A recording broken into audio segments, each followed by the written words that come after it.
Vladimir Lenin Imperialism, the highest stage of capitalism. Written, January, June, 1916. Source, Selected Works, Volume 1, pages 667-766. First published, early 1917. Online version, Lenin Internet Archive. Marxists.org. 1999. Transcription/markup, Tim Delaney. Next section. Table of Contents for Imperialism. Collected Works Volume 22. Lenin Works Archive. Marxist Writers Archive. V.I. Lenin Imperialism, the highest stage of capitalism. 6. Division of the world among the great powers. In his book, On the Territorial Development of the European Colonies, A. Supin, 1. The geographer, gives the following brief summary of this development at the end of the 19th century. Percentage of territories belonging to the European colonial powers, including the United States, 1876-1900. Increase or decrease. Africa, 10.8 90.4 plus 79.6. Polynesia, 56.8 98.9 plus 42.1. Asia, 51.5 56.6 plus 5.1. Australia, 100.0 100.0.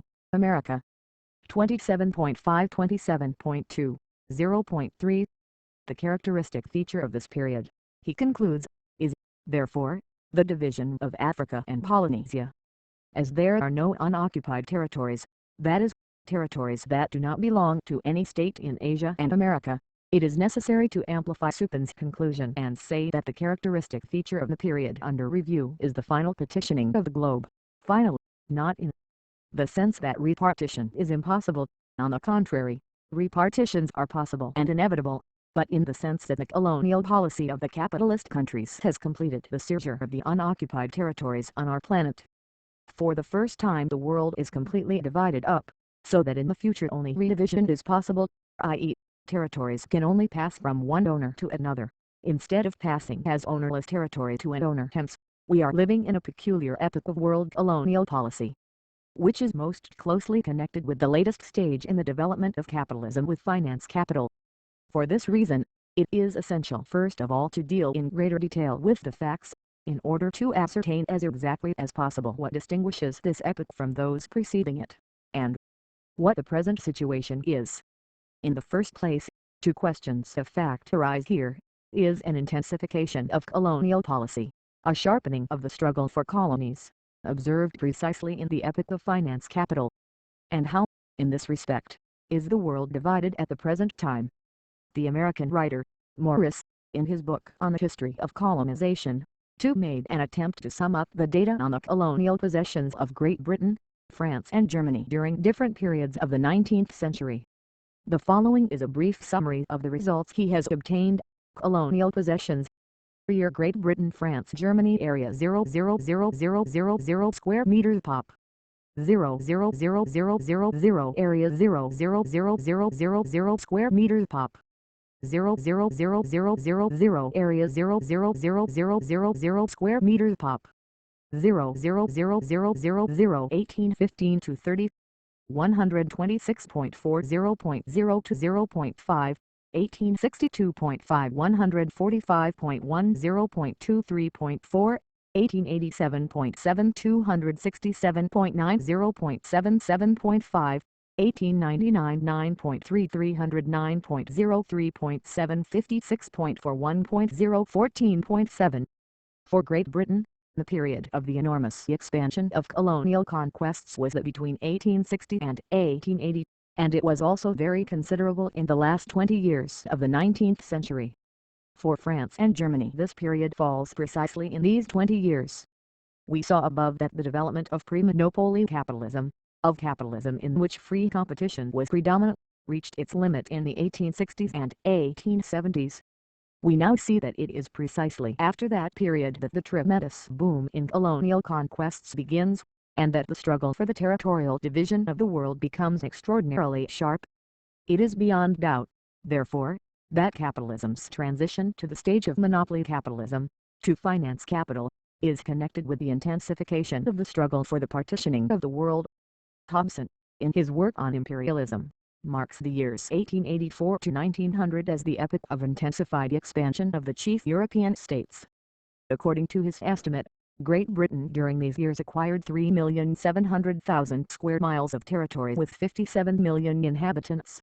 France, 3,600,000 square miles with 36,500,000. Germany, 1 million square miles with 14,700,000. Belgium, 900,000 square miles with 30 million. Portugal, 800,000 square miles with 9 million inhabitants.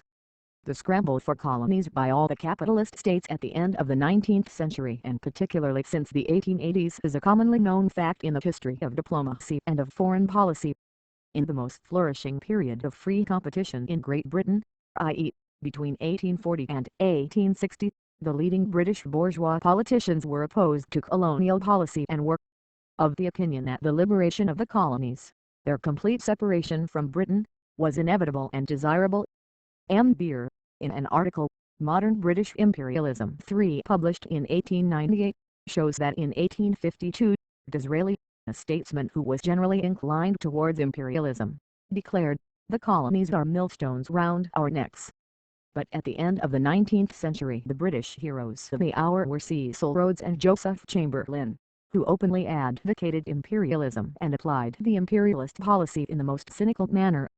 It is not without interest to observe that even then these leading British bourgeois politicians saw the connection between what might be called the purely economic and the socio-political roots of modern imperialism. Chamberlain advocated imperialism as a true, wise and economical policy and pointed particularly to the German, American and Belgian competition which Great Britain was encountering in the world market. "Salvation lies in monopoly," said the capitalists as they formed cartels, syndicates and trusts. "Salvation lies in monopoly," echoed the political leaders of the bourgeoisie, hastening to appropriate the parts of the world not yet shared out. And Cecil Rhodes, we are informed by his intimate friend, the journalist Stead, expressed his imperialist views to him in 1895 in the following terms: "I was in the East End of London, the working class quarter, yesterday and attended a meeting of the unemployed. I listened to the wild speeches, which were just a cry for bread. Bread. And on my way home I pondered over the scene and I became more than ever convinced of the importance of imperialism. My cherished idea is a solution for the social problem, i.e., in order to save the 40 million inhabitants of the United Kingdom from a bloody civil war, we colonial statesmen must acquire new lands to settle the surplus population, to provide new markets for the goods produced in the factories and mines. The empire, as I have always said, is a bread and butter question. If you want to avoid civil war, you must become imperialists." For that was said in 1895 by Cecil Rhodes, millionaire, a king of finance, the man who was mainly responsible for the Anglo-Boer War. True, his defense of imperialism is crude and cynical, but in substance it does not differ from the theory advocated by Messrs. Maslov, Svidyakum, Potresovy, David, the founder of Russian Marxism, and others. Cecil Rhodes was a somewhat more honest social chauvinist. To present as precise a picture as possible of the territorial division of the world and of the changes which have occurred during the last decades in this respect, I shall utilize the data furnished by Supin in the work already quoted on the colonial possessions of all the powers of the world. Supin takes the years 1876 and 1900, I shall take the year 1876, the year very aptly selected, for it is precisely by that time that the pre-monopolist stage of development of West European capitalism can be said to have been, in the main, completed, and the year 1914. And instead of Supin's figures I shall quote the more recent statistics of HVBN, geographical and statistical tables. Supin gives figures only for colonies. I think it useful, in order to present a complete picture of the division of the world, to add brief data on non-colonial and semi-colonial countries, in which category I place Persia, China and Turkey. The first of these countries is already almost completely a colony, the second and third are becoming such. We thus get the following result: colonial possessions of the great powers 0,00000 square kilometers and 0,00000 inhabitants. Colonies. Metropolitan countries total 1876, 1914, 1914, 1914. Area pop. Area pop. Area pop. Area pop. Great Britain 22.5 251.9 33.5 393.5 0.3 46.5 33.8 444.0 Russia 17.0 15.9 17.4 33.25.4 136.2 22.8 169.4 France 0.96.0 10.6 55.5 0.5 39.6 11.1 95.1 Germany 2.9 12.3 0.5 64.9 3.4 77.2 United States 0.39.7 9.4 97.0 9.7 106.7 Japan 0.3 19.2 0.4 53.0 0.7 72.2 total for 6 great powers 40.4 273.8 65.0 523.4 16.5 437.2 81.5 960.6 Colonies of other powers Belgium, Holland, etc. 9.9 45.3 Semi-colonial countries Persia, China, Turkey 14.5 361.2 other countries 28.0 289.9 total for the world 133.9 1657.0. We clearly see from these figures how complete was the partition of the world at the turn of the 20th century. After 1876 colonial possessions increased to enormous dimensions, by more than 50%, from 40 million to 65 million square kilometers for the 6 biggest powers. The increase amounts to 25 million square kilometers, 50% more than the area of the metropolitan countries 16,500,000 square kilometers. In 1876 3 powers had no colonies, and a fourth, France, had scarcely any. By 1914 these 4 powers had acquired colonies with an area of 14,100,000 square kilometers, i.e., about half as much again as the area of Europe, with a population of nearly 100 million. The unevenness in the rate of expansion of colonial possessions is very great.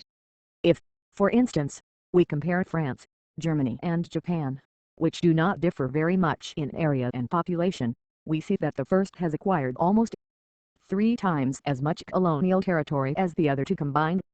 In regard to finance capital, France, at the beginning of the period we are considering, was also, perhaps, several times richer than Germany and Japan put together. In addition to, and on the basis of, purely economic conditions, geographical and other conditions also affect the dimensions of colonial possessions. However strong the process of leveling the world, of leveling the economic and living conditions in different countries, may have been in the past decades as a result of the pressure of large-scale industry, exchange and finance capital, considerable differences still remain, and among the 6 countries mentioned we see: firstly, young capitalist countries America, Germany, Japan whose progress has been extraordinarily rapid; secondly, countries with an old capitalist development France and Great Britain whose progress lately has been much slower than that of the previously mentioned countries; and thirdly, a country most backward economically Russia where modern capitalist imperialism is enmeshed, so to speak, in a particularly close network of pre-capitalist relations. Alongside the colonial possessions of the great powers, we have placed the small colonies of the small states, which are, so to speak, the next objects of a possible and probable redivision of colonies. These small states mostly retain their colonies only because the big powers are torn by conflicting interests, friction, etc., which prevent them from coming to an agreement on the division of the spoils. As to the semi-colonial states, they provide an example of the transitional forms which are to be found in all spheres of nature and society. Finance capital is such a great, such a decisive, you might say, force in all economic and in all international relations, that it is capable of subjecting, and actually does subject, to itself even states enjoying the fullest political independence. We shall shortly see examples of this. Of course, finance capital finds most convenient and derives the greatest profit from a form of subjection which involves the loss of the political independence of the subjected countries and peoples. In this respect, the semi-colonial countries provide a typical example of the middle stage. It is natural that the struggle for these semi-dependent countries should have become particularly bitter in the epoch of finance capital, when the rest of the world has already been divided up. Colonial policy and imperialism existed before the latest stage of capitalism, and even before capitalism. Rome, founded on slavery, pursued a colonial policy and practiced imperialism. But general disquisitions on imperialism, which ignore, or put into the background, the fundamental difference between socio-economic formations, inevitably turn into the most vapid banality or bragging, like the comparison, Greater Rome and Greater Britain. 5. Even the capitalist colonial policy of previous stages of capitalism is essentially different from the colonial policy of finance capital. The principal feature of the latest stage of capitalism is the domination of monopolist associations of big employers. These monopolies are most firmly established when all the sources of raw materials are captured by one group, and we have seen with what zeal the international capitalist associations exert every effort to deprive their rivals of all opportunity of competing, to buy up, for example, iron fields, oil fields, etc. Colonial possession alone gives the monopolies complete guarantees against all contingencies in the struggle against competitors, including the case of the adversary wanting to be protected by a law establishing the state monopoly. The more capitalism is developed, the more strongly the shortage of raw materials is felt, the more intense the competition and the hunt for sources of raw materials throughout the whole world, the more desperate the struggle for the acquisition of colonies. It may be asserted, writes Schilder, although it may sound paradoxical to some, that in the more or less foreseeable future the growth of the urban and industrial population is more likely to be hindered by a shortage of raw materials for industry than by a shortage of food. For example, there is a growing shortage of timber, the price of which is steadily rising, of leather, and of raw materials for the textile industry. Associations of manufacturers are making efforts to create an equilibrium between agriculture and industry in the whole of the world economy. As an example of this we might mention the International Federation of Cotton Spinners Associations in several of the most important industrial countries, founded in 1904, and the European Federation of Flax Spinners Associations, founded on the same model in 1910. 6. Of course, the bourgeois reformists, and among them particularly the present-day adherents of Kautsky, try to belittle the importance of facts of this kind by arguing that raw materials could be obtained in the open market without a costly and dangerous colonial policy, and that the supply of raw material could be increased enormously by simply improving conditions in agriculture in general. But such arguments become an apology for imperialism, an attempt to paint it in bright colors, because they ignore the principal feature of the latest stage of capitalism, monopolies. The free market is becoming more and more a thing of the past. Monopolist syndicates and trusts are restricting it with every passing day, and simply improving conditions in agriculture means improving the conditions of the masses, raising wages and reducing profits. Where, except in the imagination of sentimental reformists, are there any trusts capable of concerning themselves with the condition of the masses instead of the conquest of colonies? Finance capital is interested not only in the already discovered sources of raw materials but also in potential sources, because present-day technical development is extremely rapid, and land which is useless today may be improved tomorrow if new methods are devised to this end. A big bank can equip a special expedition of engineers, agricultural experts, etc., and if large amounts of capital are invested. This also applies to prospecting for minerals, to new methods of processing up and utilizing raw materials, etc., etc. Hence, the inevitable striving of finance capital to enlarge its spheres of influence and even its actual territory. In the same way that the trusts capitalize their property at 2 or 3 times its value, taking into account its potential and not actual profits and the further results of monopoly, so finance capital in general strives to seize the largest possible amount of land of all kinds in all places, and by every means, taking into account potential sources of raw materials and fearing to be left behind in the fierce struggle for the last remnants of independent territory, or for the repartition of those territories that have been already divided. The British capitalists are exerting every effort to develop cotton growing in their colony, Egypt. In 1904, out of 2,300,000 hectares of land under cultivation, 600,000 or more than 1/4 were under cotton. The Russians are doing the same in their colony, Turkestan, because in this way they will be in a better position to defeat their foreign competitors, to monopolize the sources of raw materials and form a more economically and profitable textile trust in which all the processes of cotton production and manufacturing will be combined and concentrated in the hands of one set of owners. The interests pursued in exporting capital also give an impetus to the conquest of colonies. For in the colonial market it is easier to employ monopoly methods, and sometimes they are the only methods that can be employed to eliminate competition, to ensure supplies, to secure the necessary connections, etc. The non-economic superstructure which grows up on the basis of finance capital, its politics and its ideology, stimulates the striving for colonial conquest. Finance capital does not want liberty, it wants domination, as Hilferding very truly says. And a French bourgeois writer, developing and supplementing, as it were, the ideas of Cecil Rhodes quoted above, writes that social causes should be added to the economic causes of modern colonial policy, owing to the growing complexities of life and the difficulties which weigh not only on the masses of the workers, but also on the middle classes.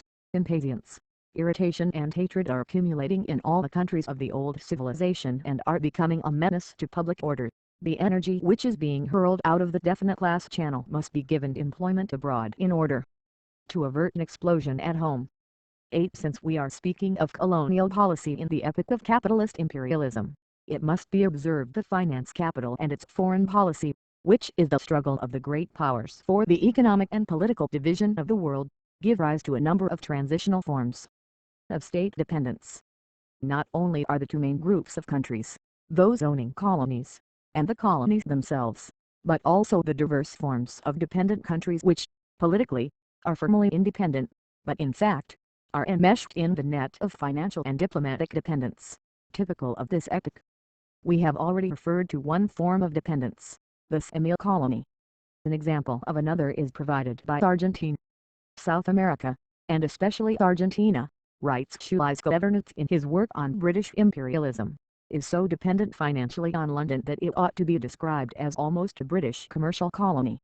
9. Basing himself on the reports of the Austro-Hungarian consul at Buenos Aires for 1909, Schiller estimated the amount of British capital invested in Argentina at 8,750 million francs.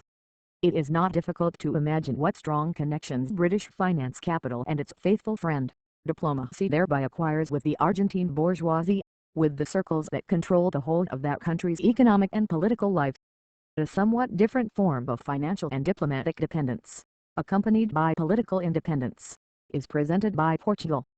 Portugal is an independent sovereign state, but actually, for more than 200 years, since the War of the Spanish Succession 1701-14, it has been a British protectorate. Great Britain has protected Portugal and her colonies in order to fortify her own positions in the fight against her rivals, Spain and France.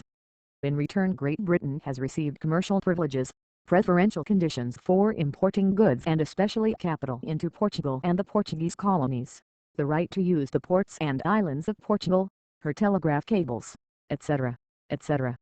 10. Relations of this kind have always existed between big and little states, but in the epoch of capitalist imperialism they become a general system. They form part of the sum total of divide-the-world relations and become links in the chain of operations of world finance capital. In order to finish with the question of the division of the world, I must make the following additional observation. This question was raised quite openly and definitely not only in American literature after the Spanish-American War, and in English literature after the Anglo-Boer War, at the very end of the 19th century and the beginning of the 20th, not only is German literature, which has most jealously watched British imperialism, systematically given its appraisal of this fact. This question has also been raised in French bourgeois literature as definitely and broadly as is thinkable from the bourgeois point of view. Let me quote Dryalt, the historian, who, in his book, Political and Social Problems at the End of the 19th Century, in the chapter The Great Powers and the Division of the World wrote the following: during the past few years, all the free territory of the globe, with the exception of China, has been occupied by the powers of Europe and North America. This has already brought about several conflicts and shifts of spheres of influence, and these foreshadow more terrible upheavals in the near future. For it is necessary to make haste. The nations which have not yet made provision for themselves run the risk of never receiving their share and never participating in the tremendous exploitation of the globe which will be one of the most essential features of the next century, i.e., the 20th. That is why all Europe and America have lately been afflicted with the fever of colonial expansion, of imperialism. that most noteworthy feature of the end of the 19th century. And the author added, in this partition of the world, in this furious hunt for the treasures and the big markets of the globe, the relative strength of the empires founded in this 19th century is totally out of proportion to the place occupied in Europe by the nations which founded them. The dominant powers in Europe, the arbiters of her destiny, are not equally preponderant in the whole world. And, as colonial might, the hope of controlling as yet unassessed wealth, will evidently react upon the relative strength of the European powers. The colonial question, imperialism if you will, which has already modified the political conditions of Europe itself, will modify them more and more. 11. Footnotes 1a Supen, Die Territorial Entwicklung der Europäischen Kolonien, 1906, s. 254. To Henry C. Morris, The History of Colonization, New York, 1900, Volume II, page 88, Volume 1, page 419, Volume 11, page 304. 3 Die Neue Zeit, XVI, 1, 1898, s. 302. Prohibit, s. 304. 5 C. P. Lucas, Greater Rome and Greater Britain, Oxford, 1912, for the Earl of Cromer's Ancient and Modern Imperialism, London, 1910. 6 Skilder, Opus Cit, s. 38-42. Kate Wall, La France aux colonies quoted by Henri Roussier, Le Partage de l'Oceanie, Paris, 1905, page 165. 9 Schuliska Evernuts, British Imperialism und Englischer Freihandel zu Beginn des 2010 Jahrhunderts, Leipzig, 1906, s. 318. Sartorius v. Walter Schausen says the same in Das Volkswirtschaftliche System der Kapitalentwicklung im Ausland, Berlin, 1907, s. 46. 10 Skilder, Opus Cit, Volume I, s. 160-61. 11 J. E. Dragalt, Problems Politiques et Sociaux, Paris, 1900, page 299.